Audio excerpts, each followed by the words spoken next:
टेक्नेप YouTube च्यानलमा यहाँलाई हार्दिक स्वागत छ। म पविन्द्र तपाईहरुकै अनलाइनको दुनियाँको साथी। यदि तपाईले हाम्रो भिडियो फेसबुकबाट हेर्दै हुनुहुन्छ भने हाम्रो पेजलाई लाइक गर्नु होला, मनको कुरा कमेन्ट सेक्सनमा गर्न सक्नुहुनेछ। यसको साथसाथै डेली टेक न्यूज नेपालीमा र ग्याजेटको प्राइजहरु चाहिँ सबैभन्दा पहिला थाहा पाउन चाहिँ हाम्रो चाहिँ YouTube channel Technep YouTube channel subscribe गरी साथमा रहेको बेल आइकनलाई क्लिक गर्न पनि नभुल्नु होला।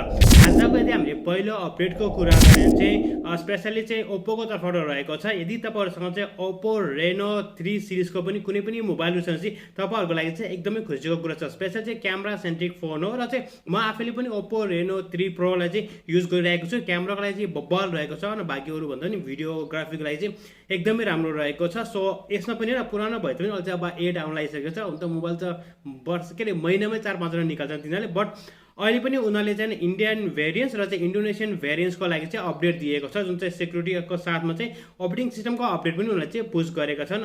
उसमा चाहिँ हामीले चाहिँ एन्ड्रोइड 12 को चाहिँ अपडेट देख्न सक्नेछौँ भने चाहिँ द्याट्स ग्रेट एन्ड एकदमै राम्रो चाहिँ न्युज रहेको छ। अर्को अपडेटको यदि हामीले कुरा गर्ने चाहिँ अर्को अपडेट रहेको छ iQOO Neo 6 चाहिँ अलरेडी नै लन्च भइसकेको छ इन्डियामा। एकदमै राम्रो चाहिँ मोबाइल रहेको छ। 120 हर्ट्जको चाहिँ ओलेड डिस्प्ले रहेको छ। स्न्यापड्रागन 870 को प्रोसेसर रहेको छ र 80 वाटको चाहिँ चार्जिङ एडाप्टर रहेको छ। अहिलेसम्म चाहिँ iQOO ले यो मोबाइललाई नेपाली बजारमा चाहिँ लन्च गरेको छैन। बट हेरौँ नेपाली बजारमा चाहिँ के कति हुन्छ। बट इन्डियामा चाहिँ राम्रै प्राइसमा चाहिँ उनीहरूले चाहिँ लन्च गरेको छ। अर्को अपडेट रहेको छ ओप्पोको तर्फबाट Oppo A77 5G भेरिएन्सको मोबाइल पनि छिटै नै लन्च हुने तयारी गरिरहेको छ। हामी चाहिँ गिग बेसमा देखेका छौँ। डायमेन्सिटी 810 को प्रोसेसर रहेको छ। एन्ड्रोइड 12 लाई हामीले देखेका छौँ कि यो मोबाइल पनि छिटै नै लन्च हुन्छ तयारी गरिरहेको छ र डेफिनेटली हामीले चाहिँ यो मोबाइललाई नेपाली बजारमा पनि देख्न सक्छौँ। मेन त हुन्छ यिनीहरूको प्राइसहरु चाहिँ के कति हुन्छ। अर्को अपडेट रहेको छ एक्चुअली बब्बल अपडेट रहेको छ। संसारकै पहिलो 4K र चाहिँ मल्टी कलर प्रोजेक्टर चाहिँ हाइसेन भन्ने कम्पनीले चाहिँ अलरेडी नै लन्च गरिसकेको छ। एकदमै बब्बल रहेको छ। युरोपमा चाहिँ हामीको प्राइस के कुरा गर्ने चाहिँ $1051 को चाहिँ रहेको छ। बट यहाँ हेरौँ ग्लोबल मार्केटमा चाहिँ लन्च गर्छ। नेपाली बजारमा चाहिँ कहिले आउँछ, बट एकदमै राम्रो रहेको छ।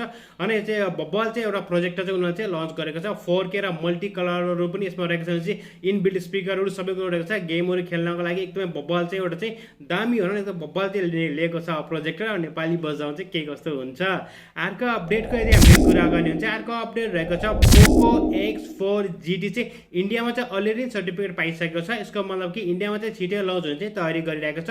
सायद हामीले छिटै नै इन्डियन बजारमा देख्न सक्छौँ। त्यसपछि हामी चाहिँ नेपाली बजारमा पनि देख्न सक्छौँ। इन्डियामा चाहिँ नेक्स्ट मन्थमा लन्च भयो भने चाहिँ त्यसपछि नेपालमा पनि हामीले देख्न सक्नेछौँ।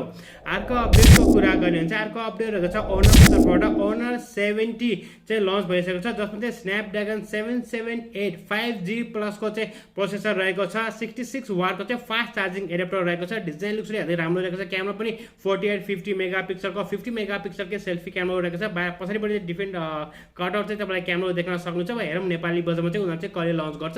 आयो भने पनि लगभग 55-60 हजार रुपियाँ चाहिँ यसको प्राइस पर्ने सम्भावना रहेको छ। अर्को अपडेट रहेको छ सामसङको तर्फबाट। सामसङ चाहिँ बब्बल चाहिँ न्युजहरू चाहिँ अहिले चाहिँ बाहिर ल्याइरहेको छ। इन्डियामा फिचर्ड मोबाइल र चाहिँ 15,000 भन्दा कम मूल्यका मोबाइलहरू चाहिँ इन्डियन बजारमा चाहिँ लन्च नगर्ने भन्ने कुरा गरेको थियो। भनेपछि यसको साथसाथ आज चाहिँ ग्लोबली रूपमा चाहिँ होइन यसले एनाउन्स गरिसकेको छ। अब चाहिँ जुनबाट एन्ड अफ जुन महिनाभित्र चाहिँ उनीहरूले चाहिँ एलसिडी प्यानललाई चाहिँ लन्च गर्छ। जुन मोबाइलको डिस्प्ले हुन्छ एलसिडीलाई चाहिँ उनीहरूले बनाउँछ। त्यसपछि एलसिडीमा चाहिँ काम नगरे टोटल्ली सटडाउन गर्ने भन्ने कुरा पनि गरेका छन्। र तपाईँलाई थाहा नै छ सामसङको लागि भने सामसङले चाहिँ एकदमै धेरै चाहिँ डिस्प्लेवाला चाहिँ लिएको छ। डिस्प्ले टेक्नोलोजीवाला चाहिँ 2022 मा चाहिँ उनीहरूले देखाइसकेको छ भने चाहिँ अब आउने दिनहरूमा चाहिँ बब्बल डिस्प्ले चाहिँ सामसङले निकाल्छ। बट एलसिडी स्क्रिनमा चाहिँ डिस्कन्टिन्यू गरेको छ, जुन चाहिँ एउटा राम्रो कुरा पनि हो। अब त्यो होइन एमोलेड आइरहेको छ, ओलेड आइरहेको छ, यसपछि बब्बल डिस्प्ले आइरहेको छ। अब चाहिँ त्यो चाहिँ बन्द गरेकै राम्रो। अर्को अपडेटको यदि हामीले कुरा गर्ने चाहिँ अर्को अपडेट रहेको छ ओप्पोको तर्फबाट। ओप्पोले पनि आफ्नो चाहिँ रोड म्यापहरूलाई चाहिँ अलरेडी नै होइन बनाइसकेको छ। स्पेसली चाहिँ एन्ड्रोइड 13 को चाहिँ अपडेटको लागि र तपाईँ चाहिँ क्युआर कोड उनीहरूको वेबसाइटमा गएर पनि हेर्न सक्नुहुनेछ। सो उनीहरूले धेरै चाहिँ डिभाइसहरूमा चाहिँ एन्ड्रोइड 13 पनि दिने चाहिँ तयारी चाहिँ गरिरहेको छ। अन्य द्याट कि भनिला फ्लेभर नआए तापनि उनीहरूकै होइन कलर ओएससँग आए पनि तपाईँले चाहिँ सेक्युरिटी अपडेट र साथमा चाहिँ अपरेटिङ सिस्टम चाहिँ देख्नुहुन्छ। त्यो चाहिँ एकदमै राम्रो कुरा र मजाको चाहिँ मलाई लागेको चाहिँ ओप्पो रेनो 3 सिरिजमा पनि उसले चाहिँ अपडेट दिएको छ। That's great. साथमा चाहिँ अब सेक्युरिटी अपडेट पनि दिन्छु भनेको छ 2022 को। द्याट्स ग्रेट के। अब हामीले कुरा गरौँ गेमको बारेमा। गेमको बारेमा चाहिँ हामीले कुरा गर्ने चाहिँ इपिकमा चाहिँ बब्बल गेम रहेको छ। तिनवटा गेम बायोसक भन्ने गेम रहेको छ। पीसीको लागि यो जानुहोस् ग्र्याब गर्नुहोस्। यदि तपाईँसँग अहिले पिसी छैन भने चाहिँ नो वरी हो, एकाउन्ट बनाउनुहोस् होइन गेमलाई चाहिँ ग्राब गरिहाल्नु होला। एकदमै ट्रिपल ए गेम हो, एकदमै राम्रो गेम रहेको छ। पछि तपाईँहरू चाहिँ पिसी या ल्यापटप ल्याउनु भने चाहिँ त्यहाँ चाहिँ मजाले चाहिँ खेल्न सक्नुहुन्छ, कम्प्लिटली फ्री रहेको छ।